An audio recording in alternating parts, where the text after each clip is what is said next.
Memang takut lah sampai satu tahap dia tak rasa apa-apa berjalan kan. Kalau yang siapa Cik Saini semua ni dia rasa pernah bekam dia. Satu badan dia berbekam pun kita tengok pun memang ngeri lah. Tapi sekarang Alhamdulillah memang perubahan yang amat drastik. Dan memang tak percaya lah before after tu kan, sebelum dan sekarang tu memang luar biasa. Jadi terima kasih kerana Allah telah menemukan saya dan siapa-siapa yang ada sini dengan Ashless.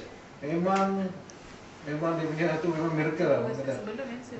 Ni puncanya pun di tanah air kita sendiri kan. Kelapa sawit keliling kita. Kalau di Mekah tu apa semua dia ada pokok kurma kan. Kita ada sendiri kelapa sawit, alhamdulillah. Hasil tanah bumi kita sendiri.